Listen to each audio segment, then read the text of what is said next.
All right, we are back. Here we go. And just a quick shot of numbers. It looks like nobody deserted us during the break. Hey, that's a good thing. Either you guys don't have a lot going on, or this is actually some pretty good stuff. Either way, I'll take that. So we have a tremendous amount of questions rolling in. Thank you guys for all those questions. I know a lot of it has to do with ATC authorizations and clearances. I talked with Jay, who's kind of running some of the questions a little bit offline. He may have given some outdated information, so listen, follow, stay with me here. We're going to go through this, and I'll get you guys up to speed. So other than the rule, this is what everybody wants to talk about, waivers and authorizations. All right, so before we get going into waivers and authorizations, I want to talk about some definitions. There are so many of these definitions right now being used interchangeably out there. I've seen it online in social media forums, or I've just been talking with remote pilots or people talking about UAS. I thought it'd be a good idea to clear this up a little bit. So the first thing I want to talk about is exemption. An exemption, listen, an exemption is a request made by an operator to not comply with the rule as written, but use an alternate method of compliance which ensures safety in the NASH. They are generally approved by headquarters. Think 333 exemption, all right? Those are issued to the exempt commercial U.S. operations from regulations, and they had a conditions and limitations section of that exemption which required outlined the alternate method of compliance. That is an exemption, all right? Exemptions are a little bit more difficult to get. They have to be approved by headquarters. You got to have some really legitimate reasons. They're generally given for rules that are not subject to waiver. So if a rule is subject to waiver, you're not going to apply for an exemption on that rule. You would apply, for example, one of the rules that we can't waive is operating a UAS from an aircraft. You could apply for an exemption of that rule because we don't waive it. So that's exemption. Waiver, this is what you guys are all interested in. A waiver is applying for relief of a rule that the FAA has identified, which we have. We have a list of rules under Part 107 which are waivable. All right, so you're applying to get relief from that or more of the regulations that we allow. Normally, waivers are processed by the FSDO. Each individual FSDO issues, reviews, and authorizes the waivers. They're not doing that with UAS right now, for good reason. They want that to be kind of handled by headquarters so we get some consistency out of the gate. As much as we try to do things standardized, insert all your jokes about FAA standardization here, we can kind of deviate a little bit around when it comes to each different FSDO. So what we're trying to do out of the gate is ensure that the waivers, when they come out, they're standardized. Everybody's getting kind of the same treatment, if you will. Eventually, they're going to be issued by the FSDOs. I don't have a timeline when that's going to happen. A lot of waivers involve coordination with ATC. Just because Flight Standards issues the waiver doesn't mean we don't talk to air traffic control. You have certificates of authorization. Those are issued by air traffic control, and they're issued to an individual or an entity for operating as, generally speaking, public use, or a lot of people who had 333 exemptions received a certificate of authorization. COA or COA, depending on how you like to pronounce that abbreviation. This particular authorization does not come from Flight Standards. A COA is issued by air traffic. Yes, air traffic is part of the FAA, and you're getting an FAA COA, but it's not a Flight Standards COA. Flight Standards issues the waiver and the exemption. Air traffic issues the COA. For all practical purposes, and certainly for our discussion here, if you're operating under Part 107, you're not going to get a COA. You're not going to need to apply for a COA. So let's talk about what you will apply for, and that is an ATC authorization. You remember that rule that said you cannot operate in certain airspace without ATC authorization? This is what we're looking at. You are looking at receiving ATC authorization. It's required prior to entering Bravo, Charlie, Delta, or there's my own little term again, E to the surface airspace. It's officially submitted by your request through the online portal, and we're going to kind of go over that here. UAS operators should not contact air traffic control directly to obtain ATC authorization. I have heard reports of that working out. People have tried it. There's nothing to prevent you from doing it, but I will tell you, as of last week, I've heard from everyone that all the air traffic facilities are saying, go to the portal, go to the portal, go to the portal. It seems like Air traffic and flight standards are now on the same page with this. So please do not contact the air traffic facility directly. If you want ATC authorization, it's done through our portal. Enough about that definition. So requesting a waiver or authorization. Here's some general guidelines. Submit your application as soon as possible. You should submit that application at least 90 days prior to the start of the proposed operation. Now, I can literally hear you guys through my webcam right now screaming rage because that is completely impractical for UAS type missions. I gotcha. Hang tight here. It doesn't mean it's going to take 90 days to approve it. In fact, it probably won't. But we have to outline kind of a worst case scenario. If it's a run-of-the-mill standard waiver request or routine ATC authorization request, I'm going to be 4 miles to the north of your Class Delta airport. I'm never going to be higher than 10 feet. I sincerely doubt it will take 90 days to do that approval. But we have to give you the worst case scenario, because if somebody has a very complicated waiver request and they have a very tight or high or potentially hazardous UAS ATC authorization request, we need time. We need time to work through that. Either the waiver or the authorization, remember they are not the same thing, have to be submitted through the online portal. Some tips. When you're requesting a waiver, only select the Part 107 regulations that need to be waived. Don't select every single one thinking, well, I'll just get them all and then problem solved.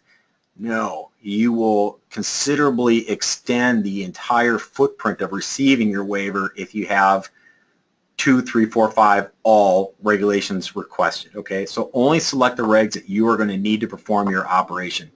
You're going to want to fully describe the mitigations to meet the performance standard. Performance standard, I'm going to get into that. We have performance-based standards, and I'm going to tell you how to do every single one for every single rule that's waivable. So if the FAA is processing your waiver and they request additional information, don't delay. Write us back right away and say, here's what you need to know. It's back in your court. All right? Because after 30 days, if we don't hear anything, we kick your request out. And that's a horrible thing to have happen. So be responsive when we ask you for more information. So requesting a waiver authorization. Here's the screenshot of the page. It's again, it's our kind of our main FAA UAS web page. If you look on the right hand side, I'm going to go super fancy again here and go with my pen and try to outline this. All right, that's where you would click on, and it will bring up this page right here. So I'm going to erase my drawing here real quick. When you're submitting that waiver or authorization request online, and it's one portal for two things. So we didn't do a whole lot of favors on deconfusing it for you, but we have one portal for the two different types of things, waiver and authorization. Regardless, the responsible person has to be identified. That is going to be the official holder of the waiver. The responsible person ensures the operation is conducted safely, observing the provisions of the waiver or authorization, has ongoing knowledge of the operation of the small unmanned aircraft system when it's happening, and they're not required to hold remote pilot certification. This is the responsible person for the waiver, not for flying the unmanned aircraft under the waiver. The responsible person can be the representative of an organization. If so, you want to put that name of the organization into the box that's identified.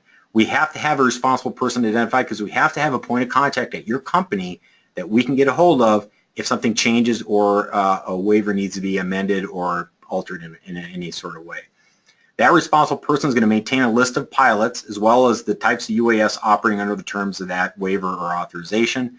They'll also maintain any records or other information required to demonstrate compliance with the waiver or authorization. So if the waiver or authorization requires you to maintain a certain document, the responsible person is the one in charge of maintaining that document. Mailing address, pretty straightforward. The thing you want to remember, it cannot be a post office box. It has to be some location where we can send certified mail. Certified mail, yes, that's where the postman delivers it. You have to sign for it before they walk away. So it has to be somewhere where certified mail can be received. We do require a phone and email, particularly when we're talking about airspace authorizations, easy for me to say. but we have to have a phone number and email of the responsible person for that waiver or authorization. When you get to the remote pilot section, you're going to put in the remote pilot in command who's going to operate under that waiver. Not necessarily the remote, all the different remote pilots, but the remote pilot in command. The head cheese, the captain, their name goes there.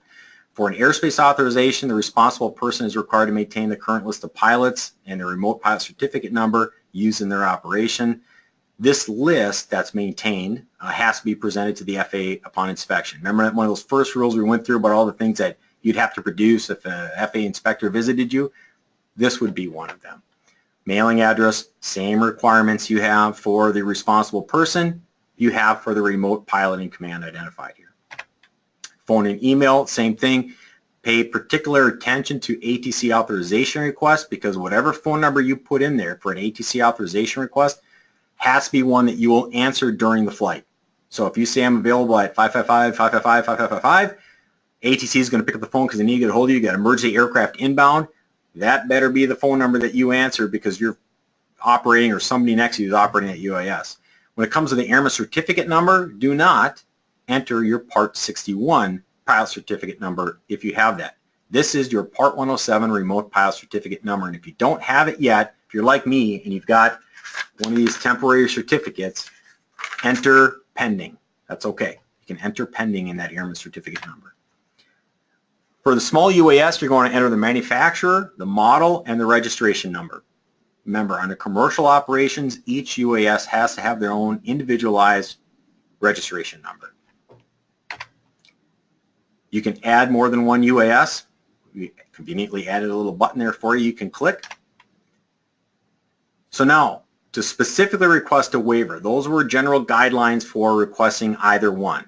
Either one of these, whether you're going to request a waiver or an authorization, you're going to need to fill out that top part. Now we're going to get into the specifics of requesting a waiver. You have one box, all right, when you request your waiver, waiver/airspace authorization. All right, there are two sections. You've got ATC authorization and waiver. Again, ATC authorization is this port here. If you're looking to receive authorization to operate in certain airspace, that's the one you want to check. If you're looking at getting a waiver for a particular regulation, this is the one you're going to want to check. Know the two sections. Select the regulation you want. That is the list in totality of all the rules that we allow subject to waiver. You're going to need to put in times. This is for a waiver now. Think waiver. All right, so the date and time the operations are scheduled to begin and end. If you're going to conduct multiple flights over a period of time, enter the date that it's going to be on the start and enter the date that would potentially be the last day you operate. Waivers may be approved up to 4 years.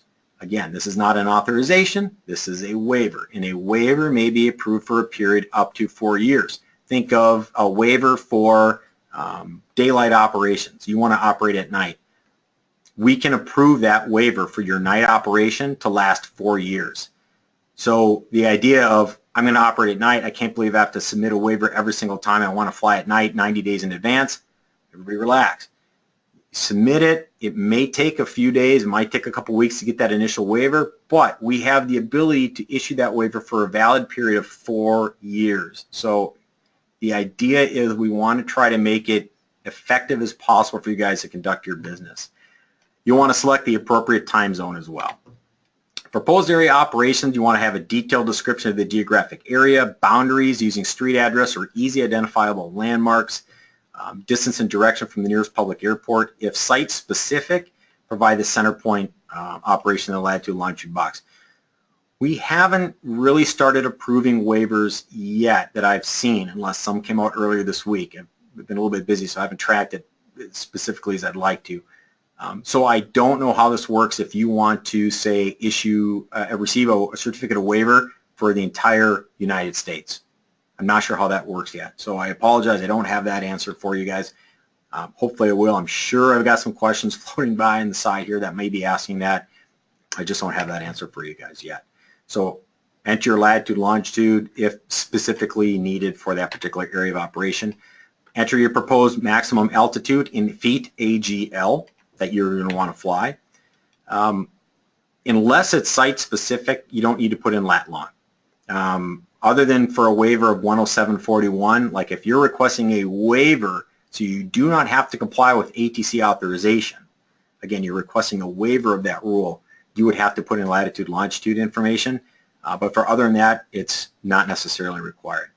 Finally, submit it. Look, you got to click on the I'm not a robot, you're not some sort of cyborg sent to destroy mankind. Click submit, and away it goes. You may not get something back right away. It says, congratulations, you've submitted a waiver on the FAA. We're all proud of you. The system is new. We're doing our best to make sure it functions well, but there are going to be some growing pains. There are going to be some hiccups, so bear with it. If you don't get a response back right away, hang tight. I know that they have given tracking numbers to people, and I know some people are clamoring for their tracking number. So there is a little bit of a lag in there. Again, this is all pretty new. August 29th is when this started happening. So what are these performance-based standards? What do I have to identify to the FAA to move forward with my waiver request? So we may issue certificates of waiver authorizing deviations from any rule in 107.205 if the UAS operation can be safely conducted and conducted under the terms of that certificate of waiver, COW.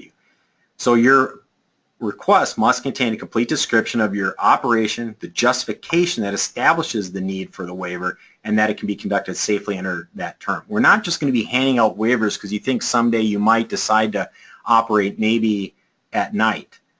If we're going to waive a rule, and this isn't something we're making difficult for UAS, it's the same for manned aircraft. If we're going to waive a rule, there has to be a specific reason why. The rule is in place to ensure safety. What you're asking is to not comply with that rule to ensure safety, so we want to know why.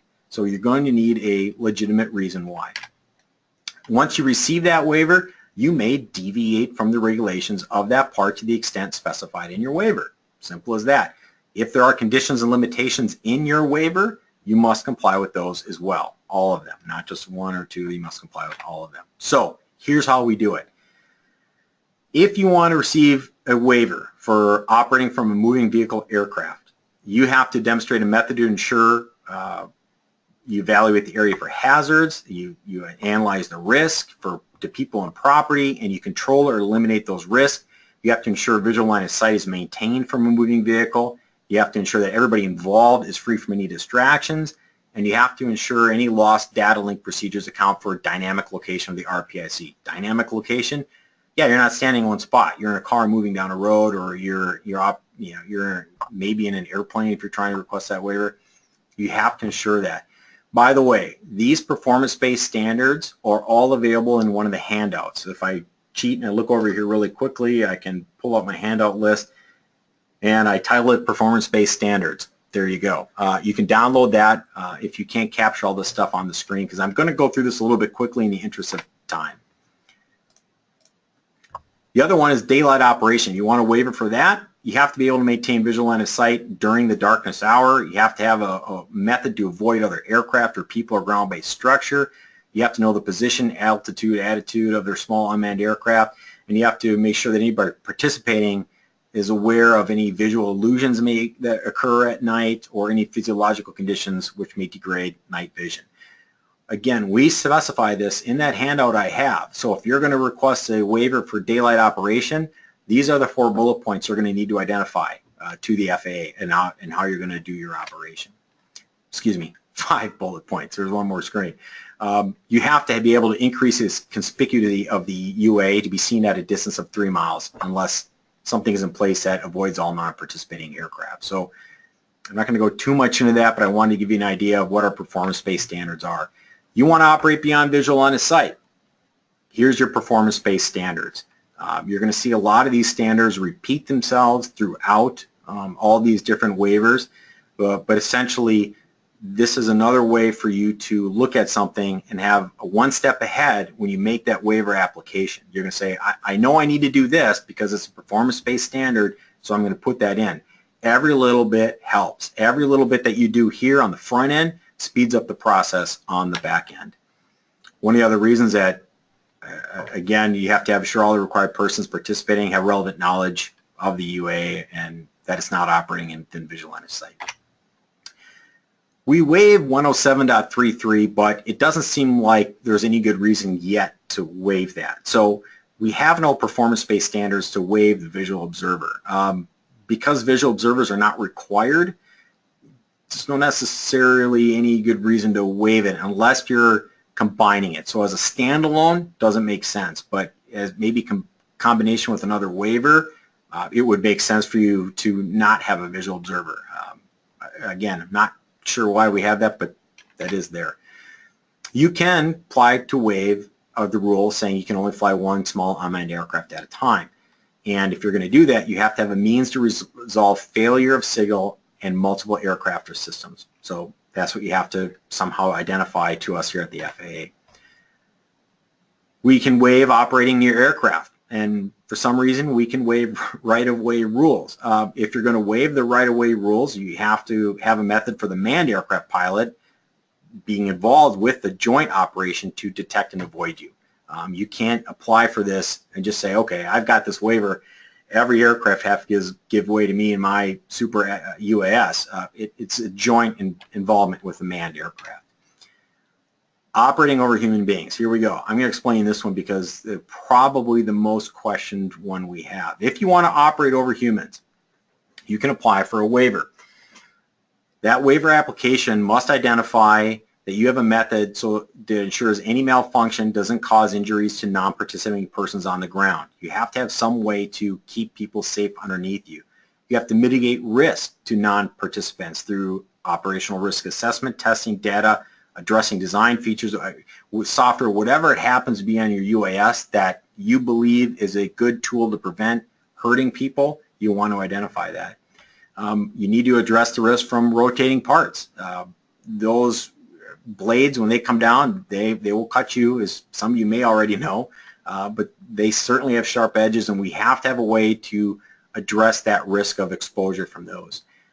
You have to be able to show that the remote pilot in command or whoever's manipulating controls of the small UA has adequate knowledge, experience, and ability to safely operate that UA over people, all right, including recent flight experience from the last 30 days. So what that means to me is if you haven't flown a small unmanned aircraft system for 3 months and you apply for this waiver, you may not get it. Now, operating in certain airspace, this is the ATC waiver. It's going to be a tough one to get. That's the vibe I'm getting, and I'm probably pretty close to that. So you have to have a method to ensure that you're going to operate safely and efficiently without obtaining clearance from air traffic control. You have to have a way to be contacted by air traffic control because you are in their airspace. But really, for this one, you're going to have to explain why our authorization process won't meet your needs. You have to say it's too burdensome or there's some reason, and I quite honestly can't think of any right now. Maybe you guys can, but you have to demonstrate some sort of reason to say that, hey, look, the authorization process doesn't work for me. I need a waiver from this rule. You can get waivers for certain operating limitations. You want to go faster than 100-mile-an-hour ground speed? There is a list of performance-based standards you can see on your screen right now that you are going to need to demonstrate to the FAA. If you do, and we agree, you can get a waiver to operate faster than 100 miles an hour ground speed. The same thing goes with altitude. You want to operate higher than 400 feet, not within a 400-foot radius of a structure, you can get a waiver for that. Again, looking at the screen, you're going to have to let the FAA know how you're going to meet all these methods and requirements. I can't emphasize enough, if you're going to request a waiver, be familiar with the performance-based standards. Download that handout I have, so when you submit your application, we don't have to ask you all this stuff. We don't have to, you didn't identify that you can be seen at least a 1-mile distance, so now we got to ask for more information. If you have everything up front, the process goes quicker. You can get a waiver for minimum visibility. You want to operate with a mile visibility instead of 3 miles as required by rule? You can get a waiver for that. Performance-based standards is going to identify what you need to let the FAA know and how you're going to comply with certain requirements of that performance-based standard. Cloud clearances. You can operate closer than 500 feet below or maybe closer than 2,000 feet horizontally to a cloud. Again, performance-based standards. You have to have these situations, or these methods identified in your application to the FAA so they can say, they want to operate closer to a cloud, that's fine, they've met these requirements, we're going to issue the waiver. Now, the other half of that box, the ATC authorization, and this is where I want to clear up maybe a little bit of miscommunication here that the questions have been coming through.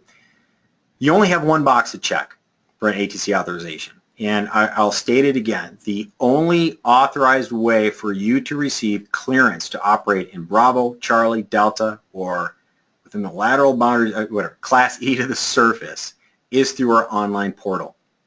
If you call ATC directly, they should be telling you that. I'm certainly telling you that from Flight Standards. Now you guys know, and that is the only process.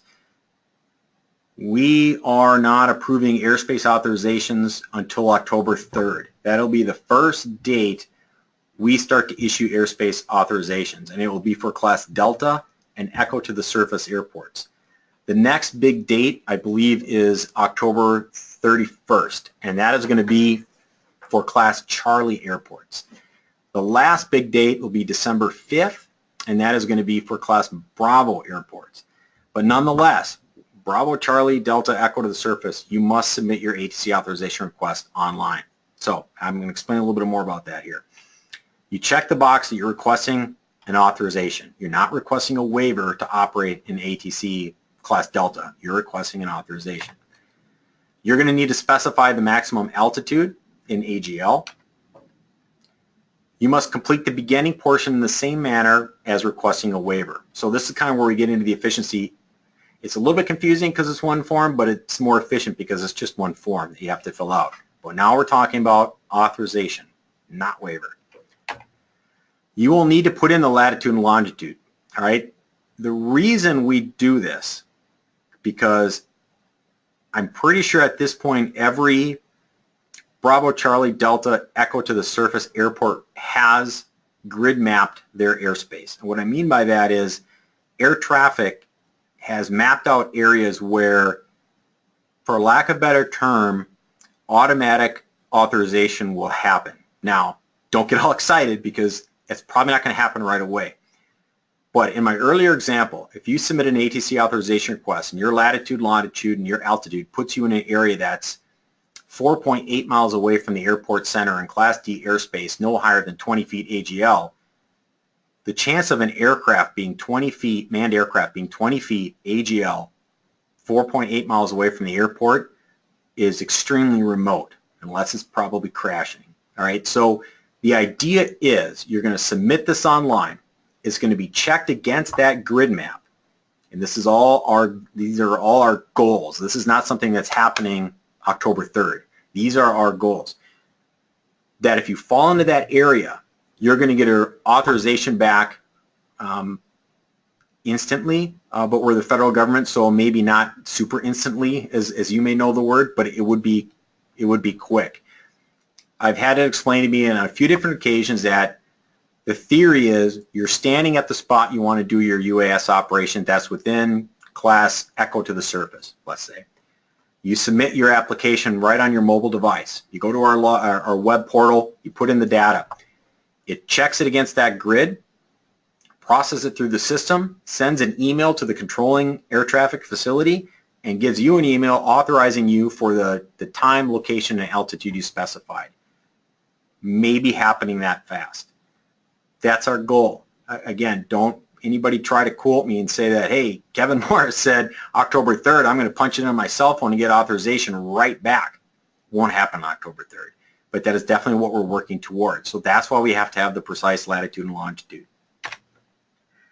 You're going to want to put in a radius. Okay, this is additional information for airspace authorizations, which is the radius in from your latitude longitude point in nautical miles.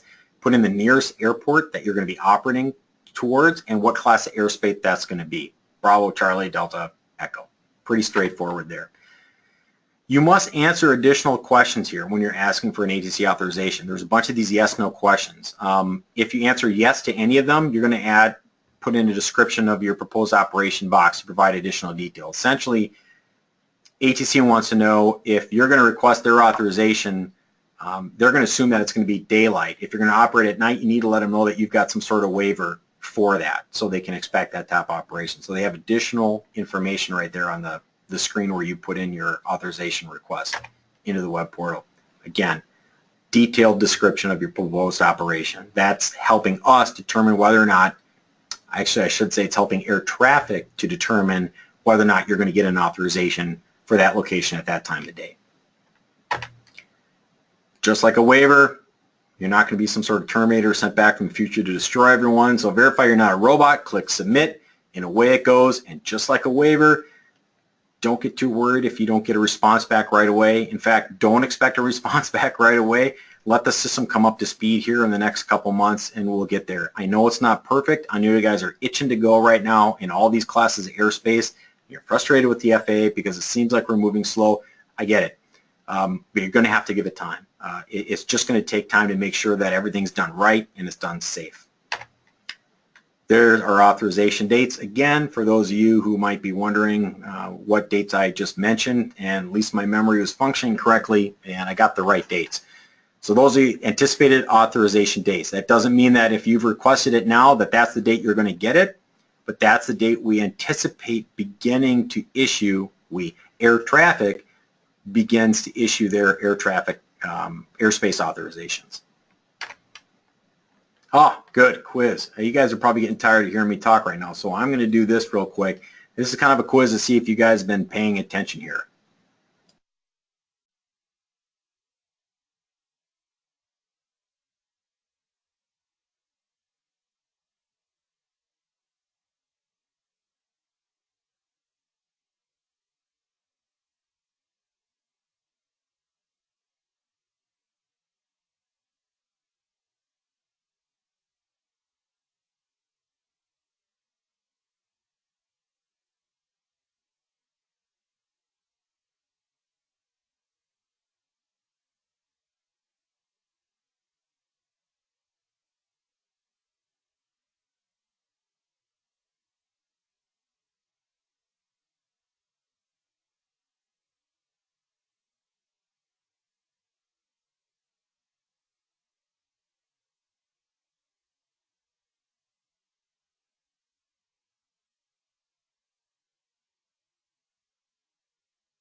All right, going to be wrapping up the poll here pretty quick, or the quiz. I'm going to close that out now. The answer is false. 88% of you got that right. It's not the fact you're being paid or compensated. Certainly that is one component of being considered a commercial operator under Part 107. But remember, if you're operating in furtherance of business, realtors, I'm looking at you. If you're operating in furtherance of business, that's considered a commercial operation. Even though nobody necessarily is paying you directly for that UAS aerial shot, maybe they are, but even if they aren't, you're operating in furtherance of business. So certainly with that. Some web-based resources for you guys. The first one I want to put out there, and for those, some folks have kind of joined in lately, maybe some have dropped off, but I've seen some questions come up about not having their question answered yet. I don't know the number of questions we have right now, but it's a lot that are coming through our question portal. I'll say it again. Don't worry if your question hasn't been answered yet. We will answer every single one, and everybody that's registered for the webinar will receive that Q&A form back with all the questions answered. So I know some people may be like, I've been asking this question and nobody's getting to it. We're tight on time. There's 700 of you. There's literally 2 or 3 of us here doing this. We will get your questions, I promise. It just, you might have to wait a week for me to get all the answers together. But we're nearing the end, so stay with me. We're almost done, guys. I really do appreciate it, especially the East Coast folks who are getting close to 9:30 at night here. One of the resources you want to be familiar with is the Electronic Code of Federal Regulations. That's a website. You just type in ECFR, and you want to go to Title 14 with the drop-down menu, and that's where you're going to find Part 107. The other thing some of you know about, or at least 3/4 of you did in that poll, is we have our FAAsafety.gov website. This is in its infancy when it comes to UAS. It's a very robust safety information system for pilots of manned aircraft. We're going to get better with UAS, I promise you. So while you may log into it now, excuse me, this is wrong website. It's getting late for me too. This is our FAA website. So I'm forget what I just said, but our FAA website here is the single best source of up-to-date UAS information. If you just Google FAA UAS, boom, you'll get to this website. Most of you are probably familiar with that already. Here's where I was going. Apologies, guys. This is our FAA safety website. It's free to register.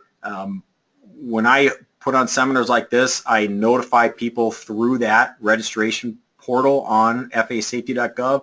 You can register as a remote pilot, and if I tag something as I want to notify all the remote pilots, you will get that information. So if you haven't been there, go there now, but it's just FAAsafety.gov. In fact, you can see it right under that Hot Topics screenshot. But go there or just Google FAA Safety. It'll be your webpage there. TFRs. You're going to want to be familiar with this website. And what I'll do is if I click on this, and I'm going to see if it's going to pull up for me. Hopefully all of you will be able to see this. And let's see if it comes up.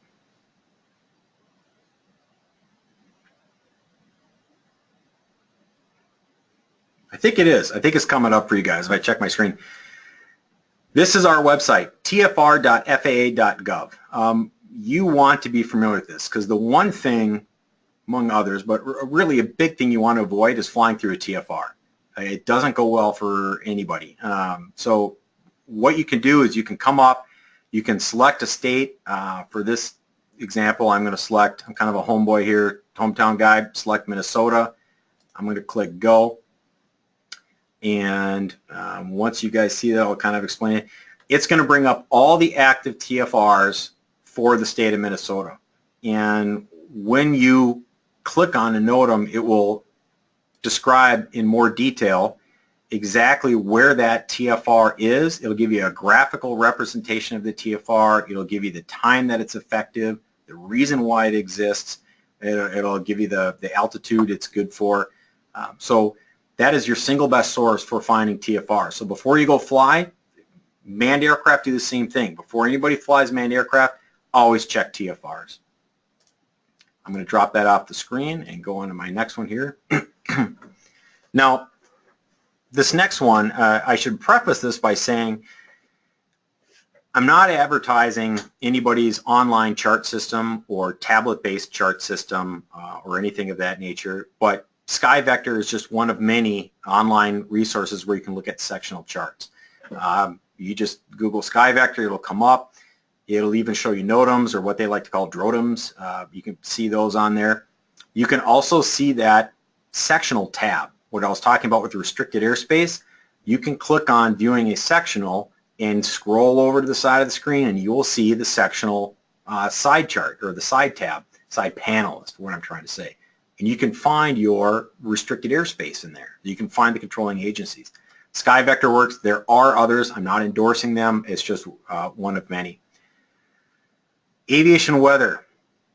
If you don't know this website, you should probably just Google Aviation Weather Center and get used to it because that is your primary source for aviation weather. As a remote pilot in command, you are required to understand current weather conditions. This is where you can get them. It's a good source. You have to be able to understand what a METAR and a TAF is, and if I just said something where it made you scratch your head, time to hit the books. You got a test coming up. You need to study that. But you need to be able to decode that because it does apply to your UAS operation. Know Before You Fly is another good website. It's got, in addition to commercial stuff, it's got hobby stuff on there. It's kind of an industry-developed website. They got a lot of good information on there. Highly recommend going through that. It will give you a good idea of what you should know before you fly. All right, so we're nearing the end. I promised you guys some real-world scenarios here. So let's go with this one. Work with me on some of these. It's going to be a little bit difficult, but what I talked about raising your hands, this is kind of where we're getting into it. So our first scenario. Here we go. You have been contacted by a company to take continuous video of the exterior of the newly constructed manufacturing complex. So I want you to make a couple assumptions here on this one. And I'm going to get out my magic drawing pen. So what the company wants is you to take an exterior shot, continuous, all one video of coming around here. Let's make an assumption that you have got a UAS that's capable of that flight, battery and camera-wise. And let's make an assumption that you have a UAS that's capable of doing a handoff via another control. So passing from one control to another. Got to make a couple of those assumptions here for this to work because I do have a point to make, believe it or not. First thing, so assuming you've got the appropriate UAS and you can do that mission with the software and hardware you have, here's where that manufacturing complex was just built. By a show of hands, and you're going to need your little grab tab here to use your show of hands. By show of hands, how many people would say that they do not need to contact air traffic control prior to operation?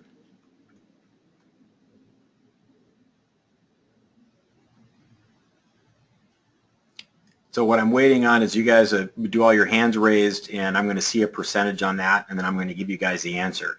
I'd really like to make this more interactive, but with as many people as we have in the webinar, I'm a little bit limited, so apologies for that. All right, so people that have raised their hand, again, the question is, do you raise your hand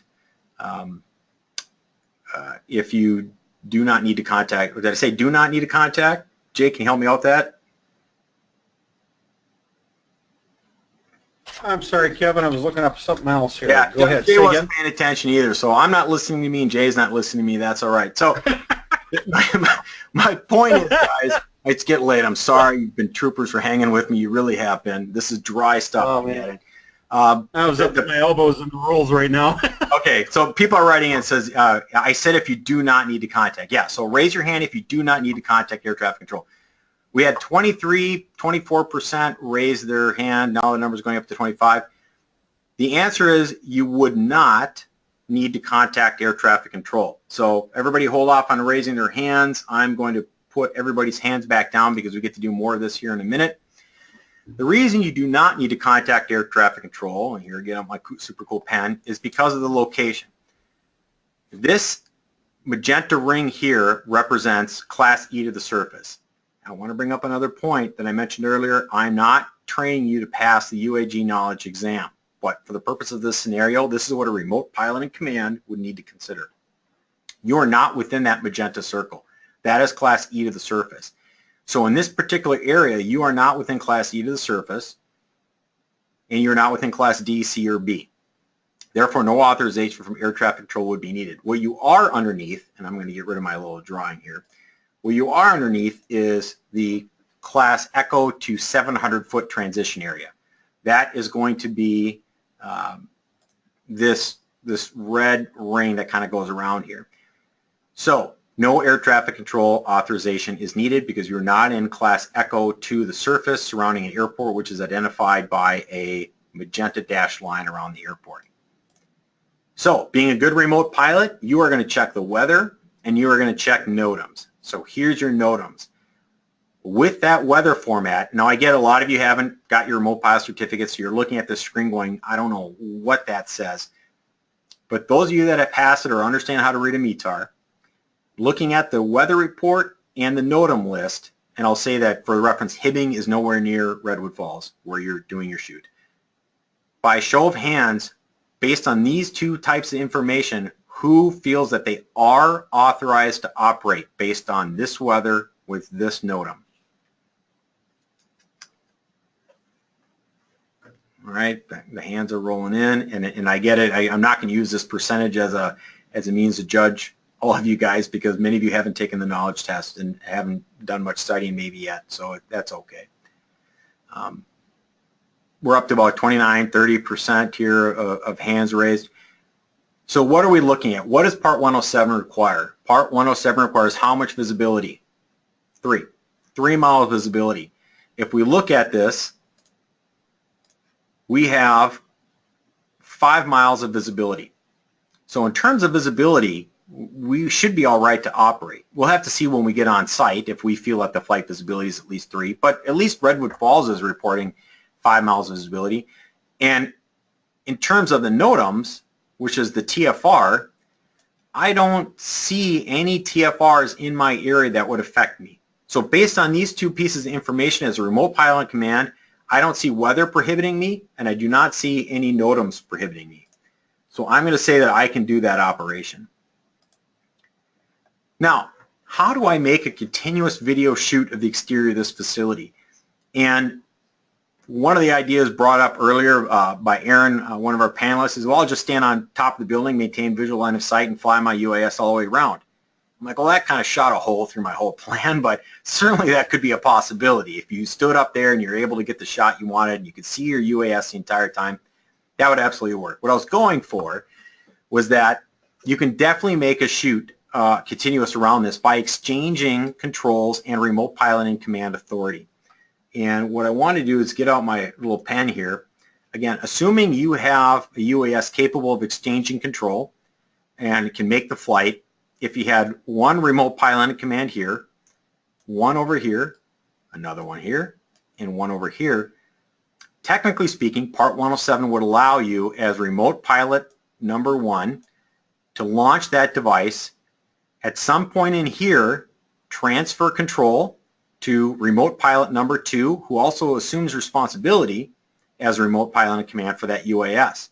He now has to maintain, or she, visual line of sight as it comes around the corner till it gets about here. And I think you guys are starting to see the idea. There's a handoff that takes place. They operate it here, and a handoff takes place, comes back over here around the corner. Some sort of handoff takes place, and it comes back to remote pilot certificate number 1. Part 107 allows this. You can put remote piloting commands in those positions. You cannot put visual observers in those positions. Visual observers don't have remote piloting command certificates. They're not controlling the vehicle. It has to be somebody who can assume the duties of remote piloting command and has a remote piloting command or a remote pilot certificate. So that's kind of what I was going at. So can you do it? Absolutely. Is it practical? Maybe not. Maybe UAS can't exchange controls like that yet, but I would expect that at some point you could do that. I did see pop up, why not use a visual line of sight waiver? That's a possibility too. You could apply for a waiver and do this beyond visual line of sight. Absolutely great question. Now, I'm going to add a little bit to this. They want you to film a couple of towers that they put up there. There's the towers on the map right there, and you're going to have to do a little bit of math here. So generally speaking, what's the maximum altitude over a structure we can fly a UAS if we are within 400 feet of that? Answer, 400 feet, right? If a structure is 1,000 feet tall, we could fly up to 1,400 feet AGL and still be within the compliance with Part 107 as long as you're within 400 feet of that structure, 400-foot radius. But I want to give you a real-world scenario here, okay?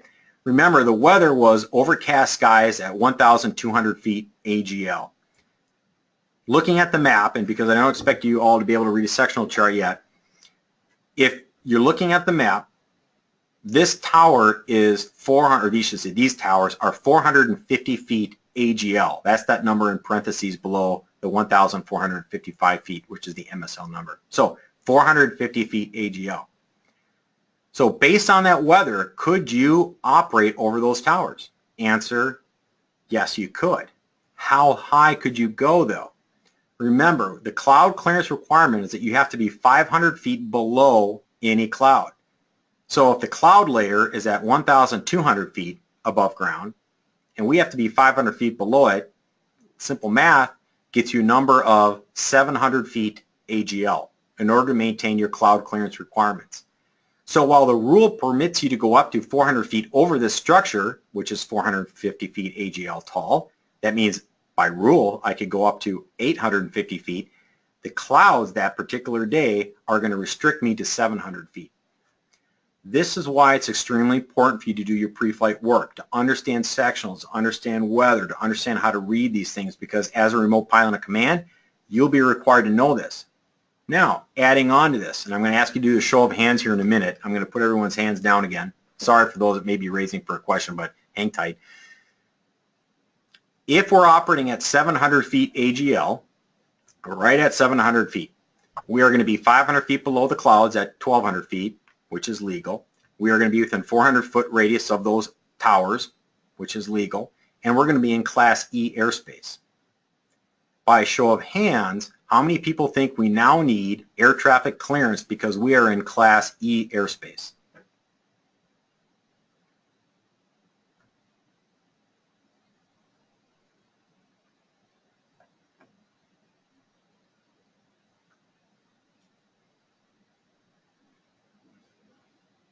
All right, numbers are climbing quite rapidly on this one. I don't want to bias anybody though. So we're up to about 37, 38% of the people or so, and it's still climbing a little bit. The answer is you do not need air traffic control clearance. Now everybody looking at the screen and my face and going, what? Here's the answer.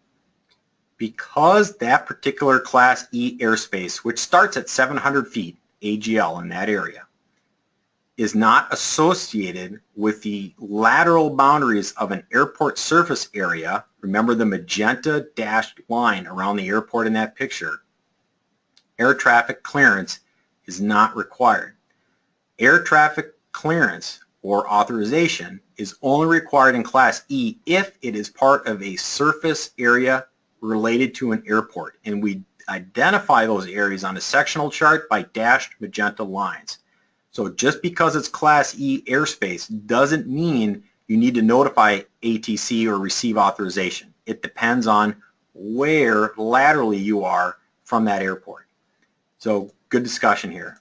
I'm going to put everybody's hands down again. We're getting near the end. I've only got a couple more.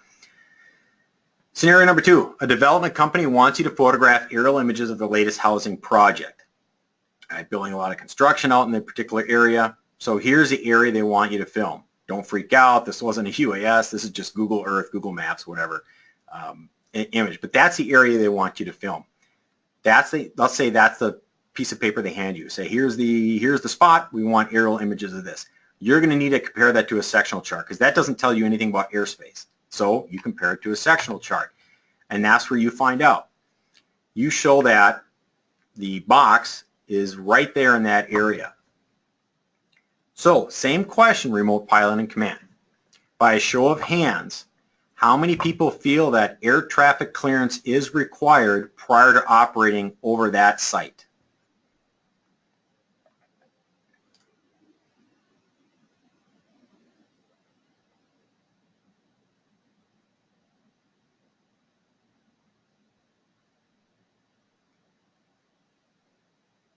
All right, well, it looks like a lot of you were listening. Again, I'm not going to base everything, but we're at 40% and climbing. Absolutely. And I'll get on my little drawing tool again here. The reason air traffic clearance would be required is because there's that dashed magenta line. Okay? Now, what airspace are we in? We are going to be in Class E airspace to the surface. Let's say we're not operating above 8,500 feet MSL here. So we are going to be in Class E to the surface. That dashed magenta line is referencing Colorado Springs Airport. That is their extension of Class E to the surface. Because we're within that Class E to the surface area, authorization from air traffic control is going to be required. So before you even get close to doing this, you're going to want to request authorization from air traffic control. That is how you want to use your airspace sectionals and understand that. So what else do we check? We check weather. We're remote pilot and command. We're flying an aircraft. We're pilots. We check the weather at all times. And we also check TFRs. So according to the TFR check, there are 0 TFRs in Colorado. So I don't see any reason for a TFR I can't fly. What about the weather? By a show of hands, how many people feel that this weather would permit them to operate in that area?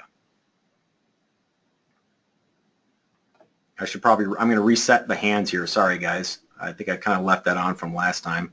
So by show of hands, looking at that weather report, how many people feel that they could operate legally in that area? And I'm going to give a hint to some of those that may not have passed that test yet. That's visibility.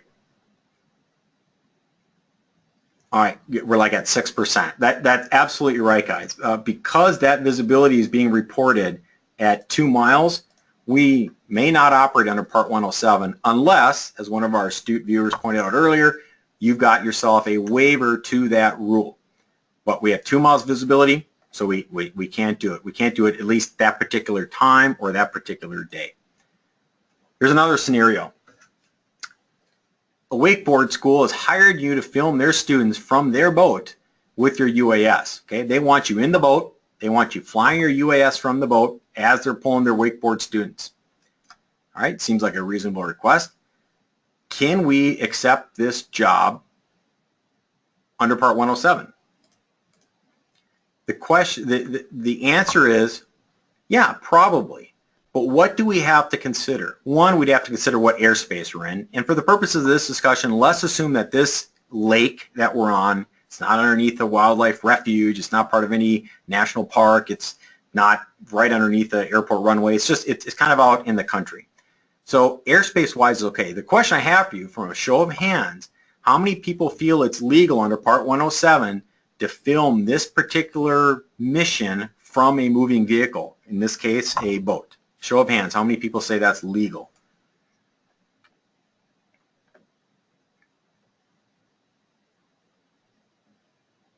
All right, good. Shooting right up there to 40% again. Absolutely legal as long as you've identified that area as sparsely populated. Now, I look at this photo here and I'm looking at it. That doesn't look like it's densely populated to me. It looks pretty sparsely populated. So yeah, absolutely. So you consider weather, you consider NOTAMs, you consider airspace, and yeah, Part 107 allows you to operate your UAS from a moving waterborne vehicle as long as we're not what? Carrying personal property for hire, or I should say transporting personal property, or we're not doing it from an aircraft and we're over a sparsely populated area. So those are the things that we have to consider. These are real scenarios that you guys are going to run into. As remote pilot in command, you need to have capability to make that decision. I'm not going to be there watching you. I want to say we have roughly 3,500 safety inspectors for the entire United States. We can't be everywhere at once, and we do our job based on risk. So when we get back into this, again, it's on your shoulders. Nobody from the FAA is going to be making sure everything's okay before your flight.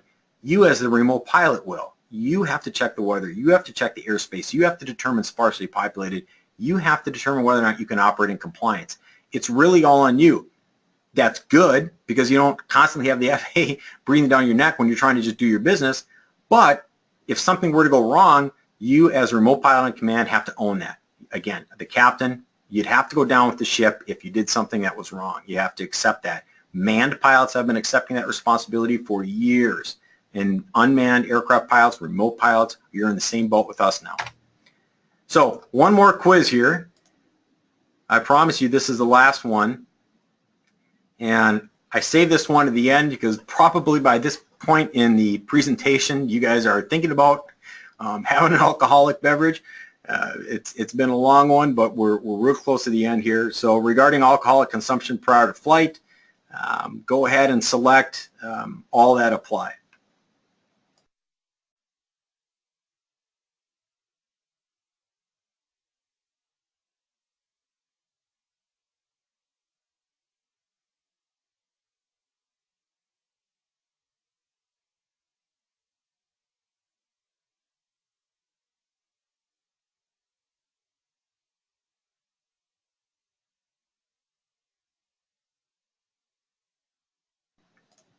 All right, wrapping this up here, we're getting pretty good responses back, but yeah, absolutely, you can't have any drinks within 8 hours of launch. Your blood alcohol content, it's not less than 0.08. Your blood alcohol content has to be less than 0.04. You can't be under the influence. It's not 4 hours, it's 8 hours. And the last one, which got about half the people selecting, which is the before you have to submit your blood alcohol content. We don't have a rule specifically that states that you need to do that, but most states require you when you're operating a vehicle, and I'll tell you in Minnesota they consider a UAS a vehicle, just like an aircraft they consider that a vehicle. You would have to submit to a breathalyzer or blood alcohol test from a law enforcement officer. So if you are approached by a law enforcement officer, that's probably not the best time to try to pretend you have some sort of diplomatic immunity. I would comply with them and work with them on that because I can't speak for every state, but I know certainly in some states, Minnesota included, it's certainly required to do a breathalyzer test. All right, survey to follow. In an email following this webinar, you're going to get a survey. I can't thank you guys enough for sticking around and hanging around. Please fill out that survey. It's like 2 or 3 questions. I just want to get some feedback from you guys, whether or not you thought this was beneficial. Should I do it again? Should I change it up? I'm open to suggestions to make this better for you guys.